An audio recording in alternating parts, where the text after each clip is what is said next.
Welcome to Le Rendezvous. My name is Garance Doré and I'm a writer with so many stories to tell and ideas to share that I created this special moment to talk about all the things that are going on in our lives. So come, let's spend a moment together. Le Rendezvous is brought to you by Doré, the skincare line I co-created, wanting to bring more simplicity and efficacy to our lives.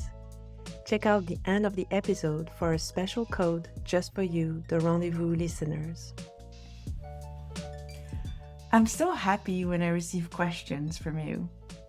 This one was about the modalities of therapies I've used in my life. And yeah, I have a few things to share. For a little bit of background, my mother has always been fascinated by therapy, to the point where when she turned 50, she became herself a psychoanalyst. Doesn't mean that I was raised in the most healthy family in the world, but it does mean that I had really early access to therapy, that it was part of our language, part of our way to interact with the world, and I think in some interesting way, it was kind of the religion that we didn't have in my family.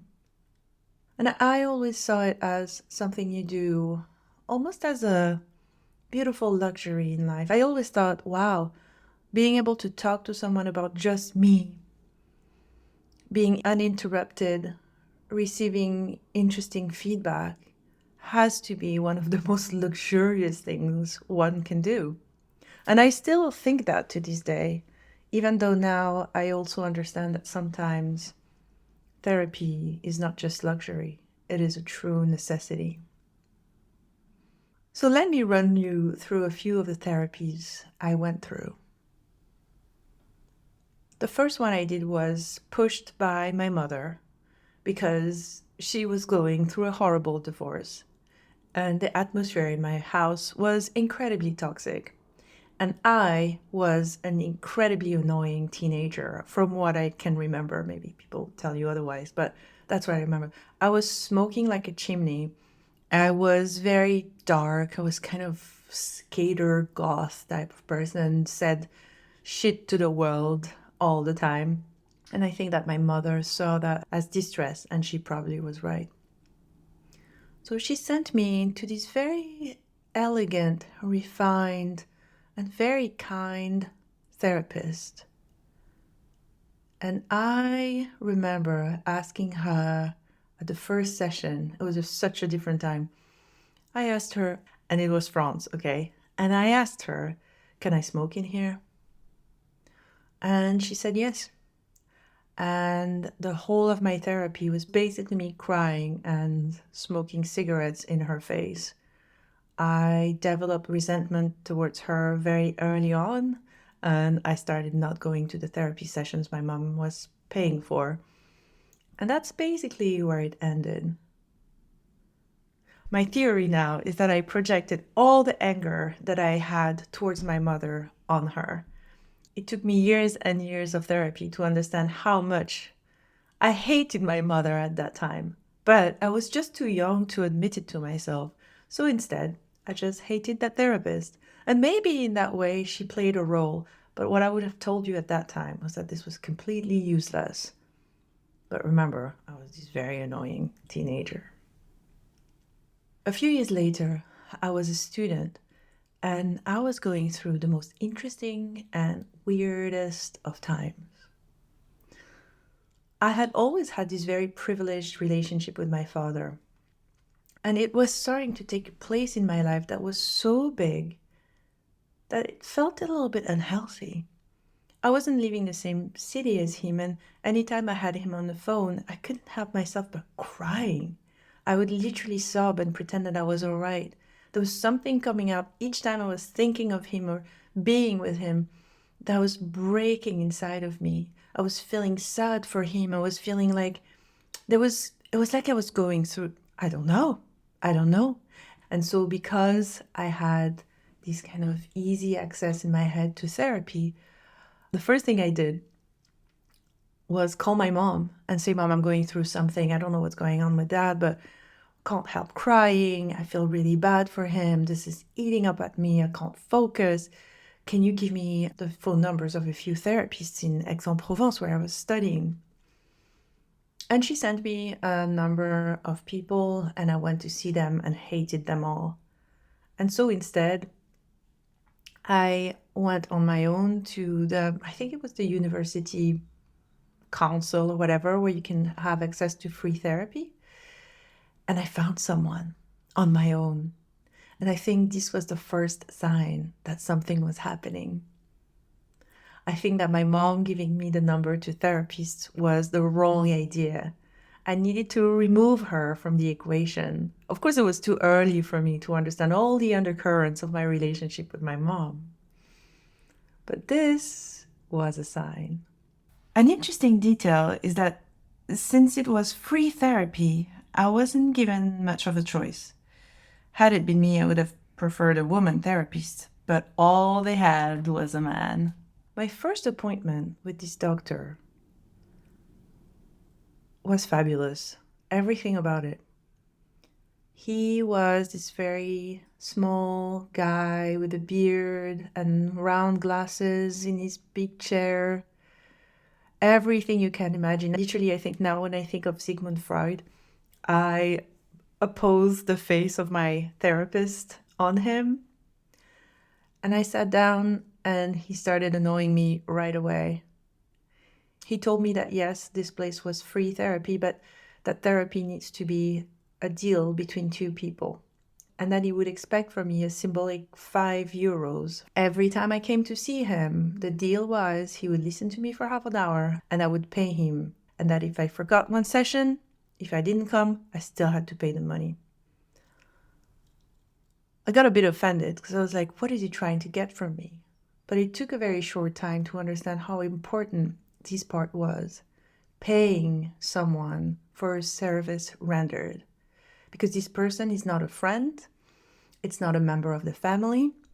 And I think it's very important to learn very early to invest in our own mental health. And that was the first lesson that he taught me. Another lesson, and look, it was a long time ago, there were millions of them. This was probably the most important therapy of my whole lifetime. But another lesson he told me that I always talk about, because having become somebody important in fashion for a few years, this was probably a very formative moment. I had always loved fashion, but I was in that moment, I don't know, I was coming to his office dressed horribly. Literally, like students at that time, like I had written my jeans, they were super baggy, super oversized. I was wearing these big sweaters that were like, I think he told me at some point, he's like, are you homeless? What are you looking for? What are you trying to say? He literally told me, when you come to see me, I want you to dress accordingly, with respect for me and for this space that we're trying to create together. I think this was one of the most humiliating time I've ever had in a therapy session. But I loved it because it just kicked my ass. It took a little while, but I was like, he's right. Look at me. What am I doing? What am I saying about myself? And that taught me a lot about how we present ourselves to this world. The most important lesson that I learned with him was actually not so much in something that he said, but in everything that he was. He was a man with an incredible intellect and culture. He gave me thousands of books to read, and I think I discovered literature through him, which is something that my father didn't have to give me. He gave me understanding. He gave me a sense of masculinity that was strong, yet understanding, yet present. And those are all the things that I'd never gotten from my father. I got other things. I love my father. We had a great relationship. But through this therapist and through the transfer, which I think is what you call, that I did on him, I was able to form in my mind a more complete image of what a man is and what place he can have in my life. He repaired a lot of these holes that I was feeling that my father just didn't give me. And he helped me see that what was going on with my father was that I was growing up and that I was incredibly disappointed in the man that my father was. Now that I look back, I can see that it was just that my love for him was too big. It was my, how do you say, the Oedipus complex, the complexe d'Oedipe. My father had been the son for me, a figure so important, a love so complete and so perfect that I had never allowed myself to see his flaws. And as I was growing up, and they were naturally uncovering to me because he wasn't the perfect man that I thought he was, the sense of a mourning of the relationship we had had as a child to the all-powerful father that she had made him to be was a heartbreak so strong to me that I couldn't have gotten through it without the help of my wonderful therapist. After a while, I moved from the town where I was and I tried to keep seeing him, but it proved to be difficult. And so I went my way. The third one I went to see because it was a few years later. I was now in a relationship with someone. I was in my late 20s. And everything was going well, except for the panic attacks that I was feeling. I think now that I look back, nothing was going well, and I was just trying to pretend that everything was perfect. My first panic attack was devastating. Anyone of you who've had them have experienced this sensation that you're going to die right now, this second. And when it happened to me, I had no idea what a panic attack was. I had the sense to call a friend, and she came to see me and she stayed with me for 3 hours as I was recovering. And after that, I got so scared that the first thing I did was call a therapist. Because again, for me, this is the first thing you do. If you feel unwell, you see a therapist. I don't remember how I found this one, but that wasn't a great therapy. It was a psychoanalysis. So in that type of therapy, you're lying on a couch. You can't see the therapist. He's behind you. And I think that it's supposed to give you more freedom to speak. And at best, there will be like, okay, and? So you can feel very lost in this type of therapy. Am I alone? What's going on? Is anybody listening? I think my therapist was just not that great, to be honest. But he was the one I had at that moment, and I couldn't find anyone else, and I just needed to talk. And the second I started seeing him, my panic attacks receded. So I just kept going. I remember moments when I was feeling like he was probably reading the journal behind me. I could hear weird noises, and there was always this doubt that he wasn't really here.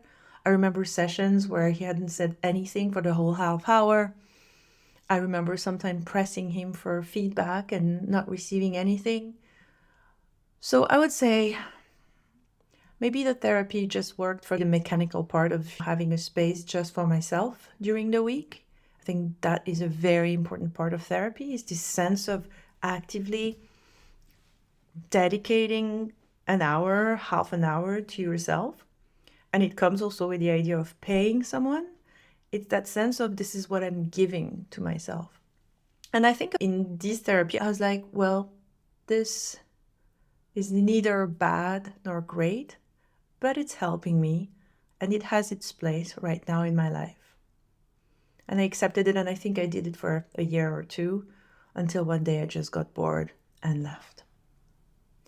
So it's an interesting lesson, I think, in just thinking, well, sometimes your therapist won't blow your mind like the one before had done for me. But they're here and it helps. And my panic attacks didn't come back for a long time. And I thought, if that's all I'm getting, that is very much good enough. The fourth one was in Paris. By that time, I had moved there, and if you've listened to the first episodes of the podcast, I was in the beginning of my blog, and it was such an interesting moment. And I found this woman, I don't remember how, but she was wonderful. And she reminded me a little bit of my first grade therapist. We were sitting, I was not lounging on the sofa, so I was looking at her as I was speaking to her. And what I remember from her is not this type of amazing projection I had done on my therapist that I saw when I was 20. I didn't feel this kind of endless admiration and love for her. But she did help me break so many of my patterns. I can tell you about one that I remember precisely. And I think that will help you see how behind the scenes, how important it is to work on our emotional hang-ups, on our programming and all the things we believe, and how therapists can really help us. I was telling her about my work and how overwhelmed I was and how things were difficult because I had too much work, and how this guy had contacted me on Facebook and had offered to be my assistant. He was an American. I didn't know anybody ever that had an assistant. I came from a background where none of my friends had assistants. Nobody around. I had never seen that. And I think I told her this story jokingly. I was like, you won't believe this. Somebody contacted me and wanted to be my assistant. How ridiculous is that? Me, an illustrator with a blog, like what would I do with that? And it's literally, I think, all my conditioning that was expressing itself through my irony at telling her about this. And her reaction was like, so? Why not? Why wouldn't you hire an assistant? And that's it. I just needed that. I needed that little poke and that little reframing of what I was thinking and that little questioning to be like, well, she's right. Maybe I need an assistant. Maybe I'm worth an assistant.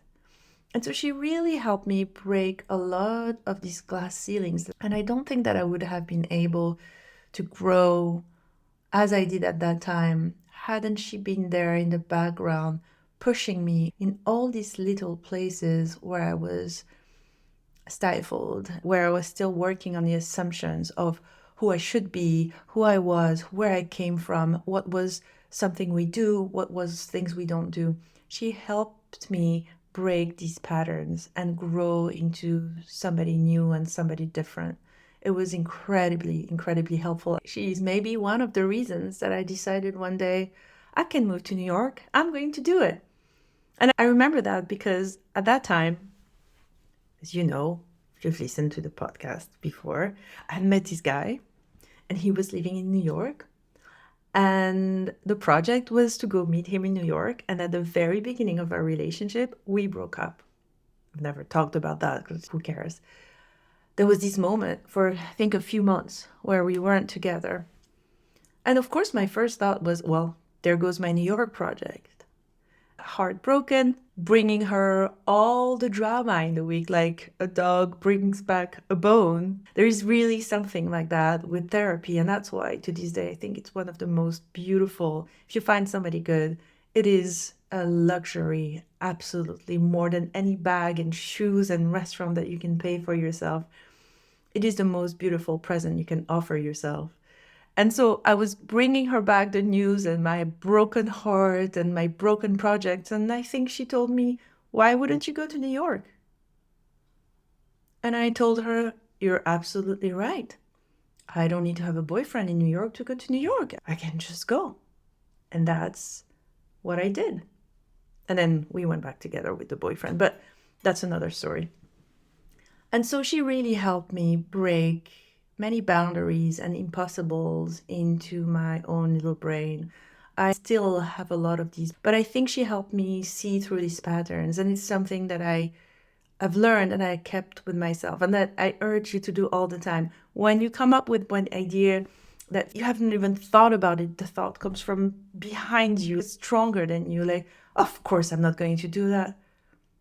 Hopefully you have a little voice inside of you that's like, well, why not? Please explain to me. What are your reasons? Write these reasons down And then you can actually have a little bit of objective thinking so that it's not just your programming that's speaking. I know I try to do that all the time now, and sometimes things are really surprising. Question yourself and turn your thought around like you would turn an object. Look at it from different points of views. Ask yourself how that person that I admire would have done that. Just turn it around until you feel like you're not just speaking from a place of conditioning, of what we're supposed to do, of who we're supposed to be. That's one thing that therapy is wonderful for. Well, as you know now, I moved to the US, and that was another story for therapy. I'm going to be very honest with you. I have never really understood therapy in the US, and I might never actually. It's such a totally different school from the French one. I think French therapy is more rooted in just a classic type of therapy, whereas what I found in the US was that it was more like coaching. There was much more conversation going. And I never really found what I needed in that way in the US. And I think it's just because I didn't find the right person. It's actually very difficult to do, and you have to keep looking and see a lot of people you don't like before you find the right one. And that is actually tedious, and I think it discourages a lot of people, which I completely understand. There was another thing about therapy in the US. It is so expensive. Oh my God. And I was making money at that time. It wasn't something that was breaking the bank for me, but even then, I just couldn't believe the prices. Every week making those checks, I was like, what? But the truth is, it was difficult to find a therapist in the US. And in the beginning, I didn't even have time. I felt like I was doing great, and I was just going on with my life. Until my relationship started, how can I say, not being so great. And I remember going for the first time to couples therapy. But at that time, I was still such a child in my heart, and I was still behaving so much in the patterns that I had seen in my past, in my family. So when we went to therapy with my boyfriend, I was ridiculous. The only thing I did was try to convince the therapist that the guy I was with was terrible and that I was doing everything right. I think a lot of people do that, and I think that's why going to couples therapy is something you should only do when you're really ready, because it was probably the most frustrating and humiliating exercise for him. I remember coming out of the therapist with a sense of righteousness and him being so angry at me and telling me, you just literally spent an hour talking shit about me. That's not what we're supposed to do here. And me being all smug. Ugh, I'm so annoyed at myself. It's infuriating when you look back and you're like, I was just a horrible person. And of course, I could say something about the therapist not just stopping me and being like, but look at yourself, what are you doing? I think we could have tried a few other therapists before thinking, okay, this is not working, let's just move on. But I also think truly that I already felt the relationship was over and that this was a swan song. And it showed exactly why I should move on. I had so many more lessons to learn, and life was going to hand them to me, and it was going to hurt because really, I was horrible at love. But I couldn't see it at that time, and that therapist definitely didn't show it to me. So I kept going, not really questioning myself. I tried to do a therapy with a French therapist, and that was ridiculous. I hate doing therapy on the phone because I need full privacy, and I've never lived with people that are not working from home in one way or another, and I find myself curled up in closets so that I'm sure nobody hears me, but I still feel like people are listening, and I just don't like being in my own home for therapy. really has never worked for me. I hope one day it does, because I think it's wonderful to have access to that. And if you're able to do it, you're so very lucky, because it means that you have access not to just the people you have locally, but the best therapists in the world, potentially, right? And I know so many therapists now that do it through the phone and it works really well. But for me, it's always been very difficult. I love the ritual of getting ready, walking or driving to the therapists, of thinking of my week, of what's been going on, and being in my own home. It just doesn't create the distance that I need to be able to really explore my emotions. One of the things in my life, let's just say the most painful moment of my life, the most difficult, I can't even express it, was the moment when I started going through fertility treatments. Just probably one of the most harrowing time of my existence. I was in my late 30s and it just brought so many things to the surface. My late 30s is actually the time when I dealt with my relationship with my mother. All the things that I had never, ever faced truly came back up at the moment when I tried having a child. It's very normal, I think, but we don't talk about that enough. I was so lucky at that time because I had found a wonderful hypnotherapist. So I could do a whole podcast about these sessions, and maybe one day I will. What I will say is that this hypnotherapist was able to create the space where I was finally able to unleash the hate that I had for my mother. It all came out. Through the technique of hypnotherapy, we went back to my youngest years. I saw everything my mother had done wrong. I saw all the pain that I had hidden.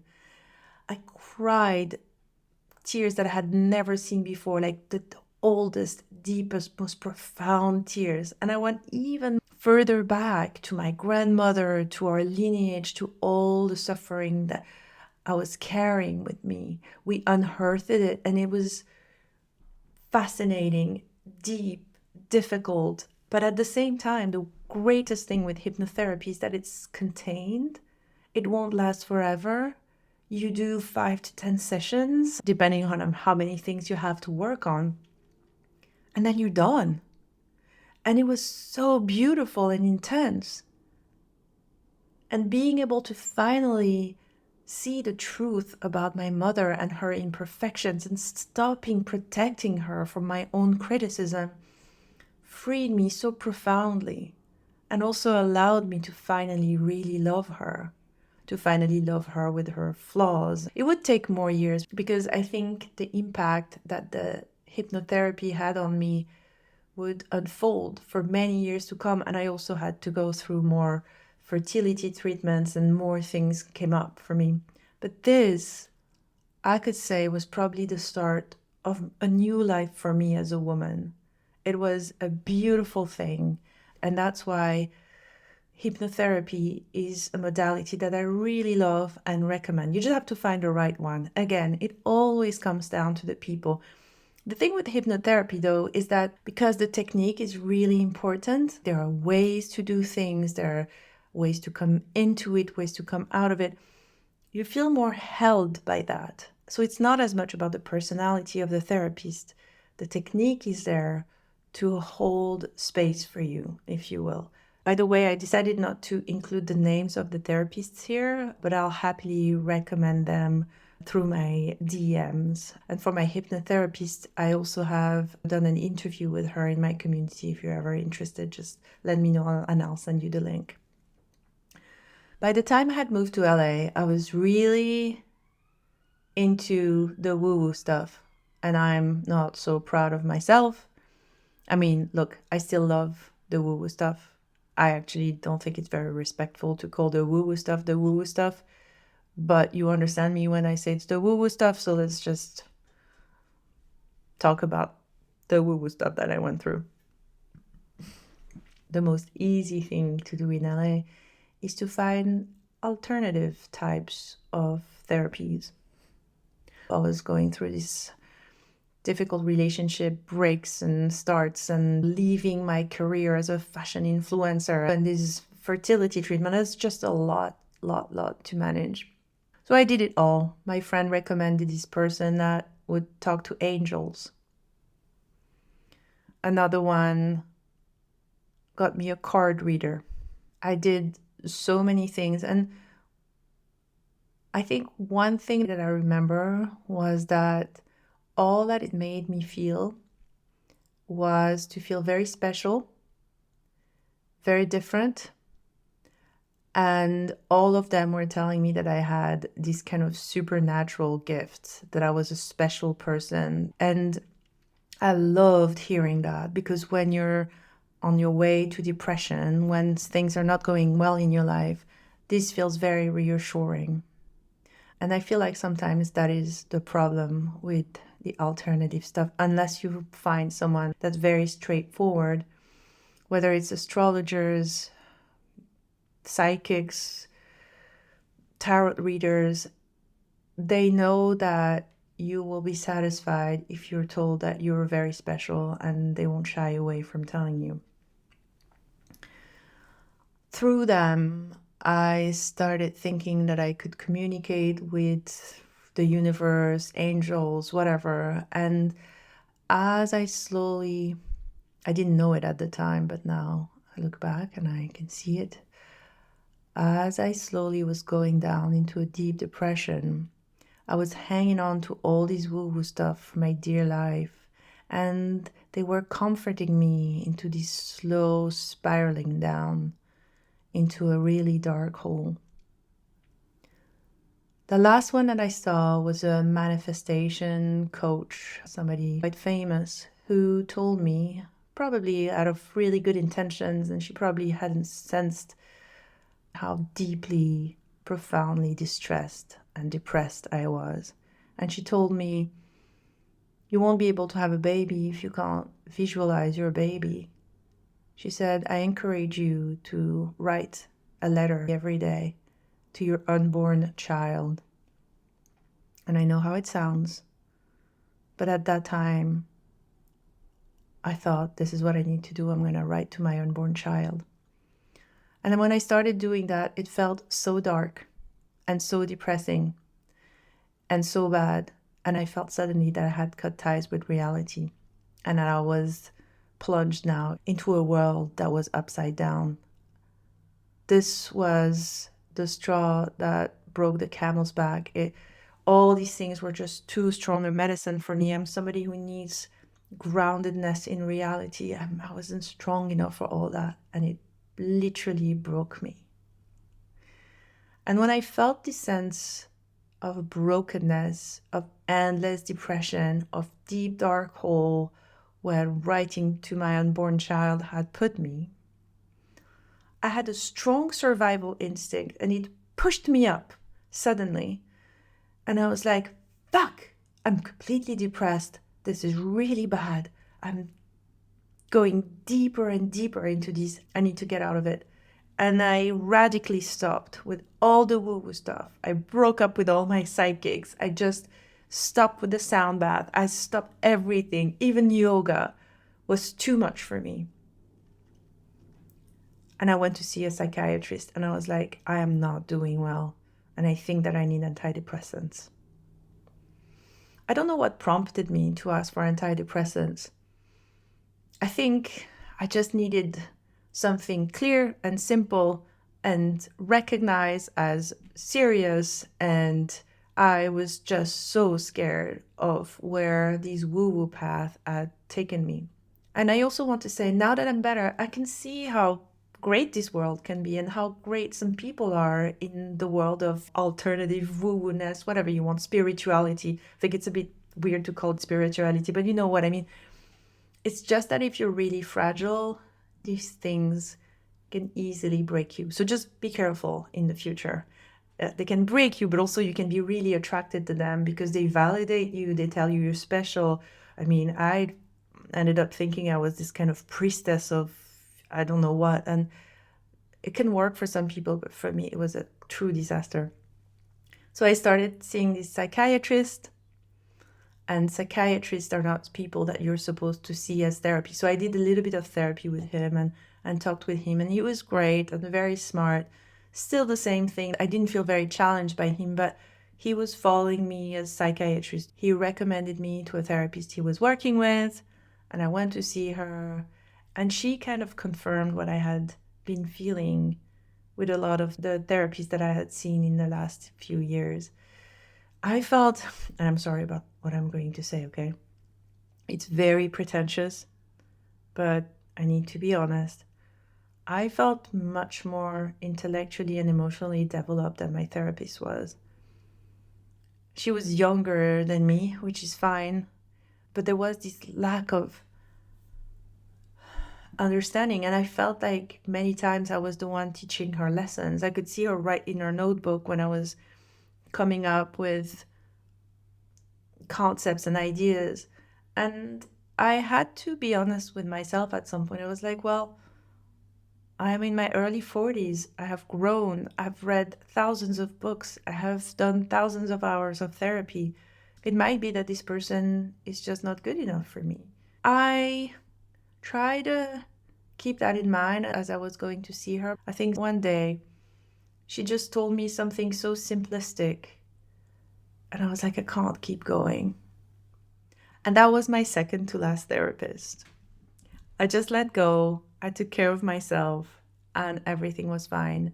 And 2 years later, stopped with the antidepressants. You do that very slowly, very carefully, and came to a place where I was feeling pretty good. But before I go, I have to tell you about the last therapist I saw. A friend of mine recommended her to me and said, oh, she's a bit different. Her techniques are a little bit different. And at that time, I was in New Zealand and she was in France. And it was during lockdown and everything was very difficult and very unsettling. And I got over my dislike for telephone therapy and just was like, okay, I think it's important. I know I can be fragile sometimes, mental health wise. I'm far away from my world. It's locked down. There's so many things changing around me. I do probably need somebody to talk to. So I started talking to her. And oh my God. The first thing she told me was, well, I'm a very different therapist. I'm like a surgeon of emotions. I'm going to get in and cut things out of you. And of course, I should have seen the red flags, but a part of me thought, let's just try. Maybe she has something interesting to say. And she told me, you need to write a letter to your mother and tell her everything wrong that she's done. Don't hold off on anything.